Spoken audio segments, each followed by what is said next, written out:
చెల్లెలతో చనువుగా ఉండడం అన్నకు నచ్చలేదు. దీంతో రమ్మని ఆ యువకుడిని పిలిచి పార్టీ ఇచ్చి మరి హతమార్చి అక్కడే పూడ్చిపెట్టాడు అన్నతో పాటుగా మరికొంతమంది ఫ్రెండ్స్. సో ఈ ఘటన కాకినాడ జిల్లాలో చోటు చేసుకుంది. కాకినాడ జిల్లా సామర్లకోటలో ఈ ఘటన చోటు చేసుకుంది. బ్రహ్మానందపురంలో యువకుడు దారుణ హత్య గురయ్యారు. 10 రోజుల తర్వాత ఆ నిందితులు లొంగిపోయారు. జూన్ 24న అక్కడ కిరణ్ కార్తిక్ అనే యువకుడు అదృశ్యమయ్యాడు. తన చెల్లెలితో చనువుగా ఉండడం చూసి కృష్ణప్రసాద్ ఏమాత్రం కూడా ఓర్చుకోలేకపోయాడు. ఏమాత్రం ఎవరికైనా అంటే బేసిక్గా తన చెల్లెలితో లేకపోతే ఇంకెవరితో కొంత ఇబ్బందికరంగా ఉంటున్నాడంటే ఏ అన్న కూడా నొచ్చుకోలేడు, ఏ అన్న కూడా ఒప్పుకోలేడు. అయితే ఇక్కడ కృష్ణప్రసాద్ కూడా జరిగింది అదే. కానీ ఆయన చేసిన తప్పేంటంటే ఏకంగా ఆ యువకుడు కిరణ్ కార్తిక్ని పిలిచి హతమార్చి పార్టీ ఇచ్చి మద్యం సేవించిన తర్వాత హతమార్చి అక్కడే పూడ్చిపెట్టారట. అయితే పూడ్చిపెట్టిన స్థలంలో ప్రస్తుతానికి పోస్ట్ మార్టం కొనసాగుతుంది. మీరు చూస్తున్న విజువల్స్ అన్ని కూడా ఎక్కడైతే ఆ జూన్ 24 రోజున అదృశ్యమైనటువంటి ఆ కిరణ్ కార్తిక్ అనే యువకుడిని కృష్ణప్రసాద్ మద్యం సేవించి కొంత పార్టీ చేసుకొని పార్టీకి పిలిచి ఆ తర్వాత హతమార్చినటువంటి సంఘటన కొంత పెద్ద ఎత్తున కలకలం రేపుతోంది. ఒకసారి దీనికి సంబంధించి ఆ బాధితులు మాట్లాడుకొచ్చారు. వారు ఏం మాట్లాడారో చూద్దాం.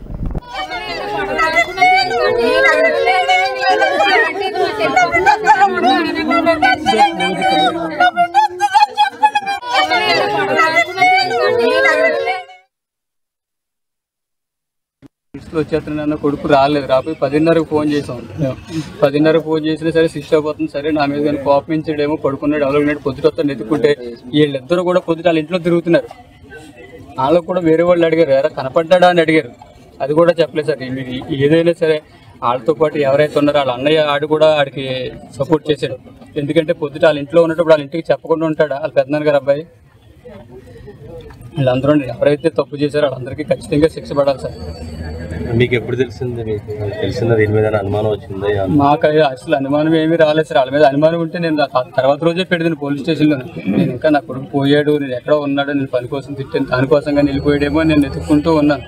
ఈ రోజు వరకు స్టిల్ ఈ రోజు వరకు నేను ఎత్తుక్కుంటూ ఉన్నాను. పొద్దుట చెప్పేదాకా నాకు తెలియదు. వాళ్ళు లొంగిపోయారంటే ఎవరో సపోర్ట్ చేస్తారు వాళ్ళకి ఖచ్చితంగా.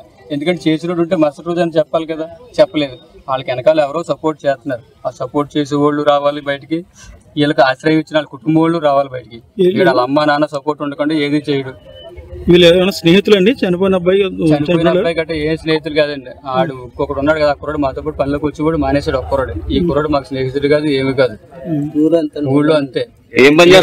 చదువుకోలేదు, పోనీ క్లాస్మేట్ కాదు, ఏమీ కాదు. ఏం పని చేస్తారండి మీరు? నేను కాంట్రాక్ట్ వర్క్. కృష్ణప్రసాద్కి ఇక్కడికి వచ్చినప్పుడు వాళ్ళ చెల్లితో ఎవరైతే మిస్ అయ్యారో అతను కిరణ్ కార్తీక్ ఫోన్లో మాట్లాడుతున్నాడని చెప్పేసి వాళ్ళిద్దరితో ఆవిడతో ఎక్కువ చనువుకుంటున్నాడని చెప్పేసి గమనించి వాళ్ళ చెల్లిని అడిగితే అతను కొంచెం కాల్స్ చేస్తున్నాడు, నేను వద్దని చెప్పినని వాళ్ళ చెల్లి చెప్పినట్టు. తర్వాత వాళ్ళ చెల్లిని వాళ్ళ చెల్లిని మేము ఎంత కష్టపడి చదివించుకుంటున్నాం, అవునన్నా ఇంకా పాటు చేస్తాడేమో అని చెప్పేసి అనుమానంతో ఇంకా ఒకసారి ఇతను చెప్పాడంట. ఎవరైతే కృష్ణప్రసాద్ ఉన్నాడో మిస్ అయిన కిరణ్ కార్తిక్కి చెప్తే నేను నా ఇష్టం మాట్లాడతానన్న పాయింట్ ఆఫ్ వ్యూలో వీళ్ళిద్దరికీ డిస్కషన్ జరిగింది. దాని మీద పార్టీ ఇస్తానని చెప్పేసి 24వ తారీఖు మిస్ అయిన రోజు నైట్ 9 o'clock తర్వాత ఇదే పొలంలోకి తీసుకొచ్చి మాట్లాడుకుని తర్వాత డిస్కషన్లో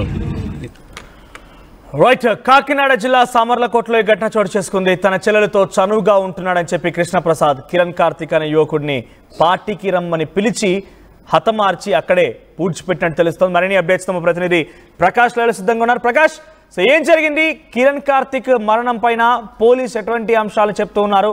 సో కృష్ణప్రసాద్తో పాటుగా ఇంకెవరెవరు ఈ ఘటనలో పాల్గొన్నారు?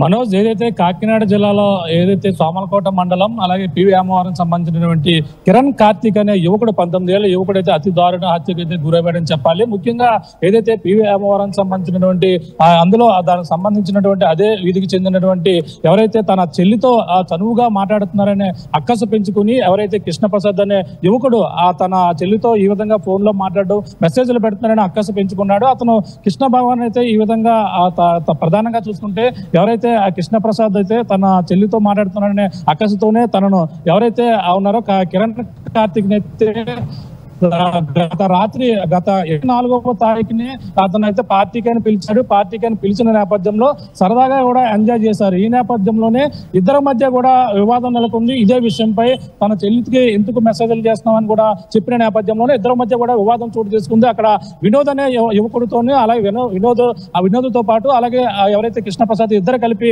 ఈ యొక్క కిరణ్ కార్తీక్ అనే యువకుడిని అయితే ఈ యొక్క ఏదో బ్రహ్మానందపురంలో ఉన్నటువంటి జగనన్న లేఅవుట్ లో ఆ రాత్రి అక్కడే పార్టీ చేసుకుని అక్కడ వివాదం నెలకొన్న నేపథ్యంలో ఇద్దరు కలిపి అక్కడ హతమార్చినటువంటి పరిస్థితి ప్రధానంగా ఉంది. ఈ నేపథ్యంలో ఈ విషయం కూడా ఎవరికి కూడా తెలియని పరిస్థితి. తన తండ్రి ఎవరైతే ఉన్నారో ఈ గత నెల 27వ తేదీన అయితే దీనిపై ఫిర్యాదు చేశారు. సామర్లకోట పోలీసులు అయితే తమ కుమారుడు కిరణ్ కార్తీక్ అయితే కనిపించడం లేదని కూడా చెప్పుకొచ్చారు. ఈ నేపథ్యంలోనే తన కుమారుడు తన ఎవరైతే తన తండ్రి సంబంధించిన డబ్బులు అడిగిన నేపథ్యంలోనే కోపగించి ఎక్కడికో వెళ్ళిపోయారు. తిరిగి వస్తారని కూడా గత 24వ తారీఖు నుంచి 27వ తారీఖు వరకు కూడా చూశారు. కానీ ఎట్టకి కూడా రాకపోవడంతోనే ఆ పోలీసులకు అయితే ఫిర్యాదు చేశారు. పోలీసులు తన మొబైల్ లో ట్రేస్ అవుట్ చేసి తన మొబైల్ నెంబర్ ఆధారంగా కూడా మొత్తం ఇన్వెస్టిగేషన్ అయితే మొదలు పెట్టారు. ఇన్వెస్టిగేషన్ చేసిన నేపథ్యంలో మొత్తం సంచలన నిజాలే వెలుగులోకి వచ్చినటువంటి పరిస్థితి ఉంది.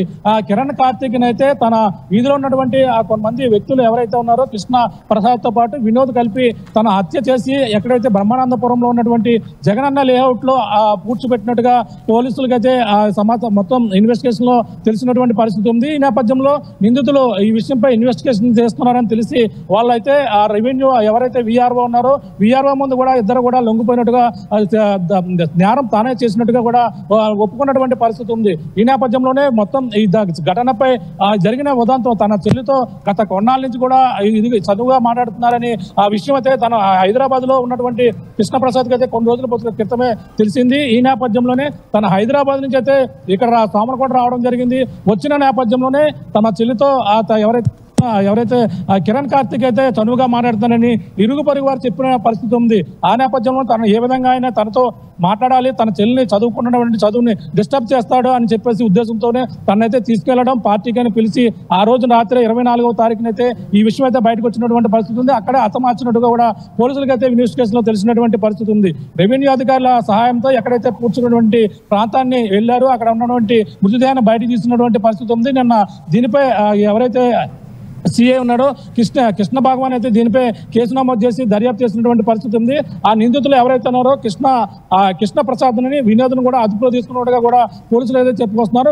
దీనిపై పలు సెక్షన్ల కింద కేసు నమోదు చేసి ఆ దర్యాప్తు చేస్తున్నటువంటి ఇంకా దీని వెనకాల అంటే కుటుంబ సభ్యులు అయితే పలు ఆరోపణలు అయితే చేస్తున్నారు. దీని వెనకాల ఇంకా ఉన్నారు. 24వ తారీఖున మర్డర్ జరిగితే ఇప్పటి వరకు కూడా వాళ్ళని అయితే దాచిపెట్టారు. వాళ్ళ వెనక ఉన్నవారు ఎవరో తెలియాలంటూ కూడా తన తండ్రి కూడా ఆవేదన అయితే వ్యక్తం చేస్తున్నటువంటి పరిస్థితి ప్రధానంగా ఉందని చెప్పాలి మనోజ్. ఏదేమైనా ఈ ఘటన అయితే స్థానికంగా ఆ యువకుని అంటే చెల్లికి మెసేజ్లు పెడుతున్నారని ఫోన్ చేస్తున్నారని అక్కసతోనే ఈ హత్య జరిగినట్టుగా కూడా ఈ స్థానికంగా సంచలనంగా మారినటువంటి పరిస్థితి 10 రోజుల తర్వాత తెలియడంతో మొత్తం అంతా కూడా ఒక్కసారిగా ఈ విషయం సంచలనంగా మారిందని చెప్పాలి మనోజ్.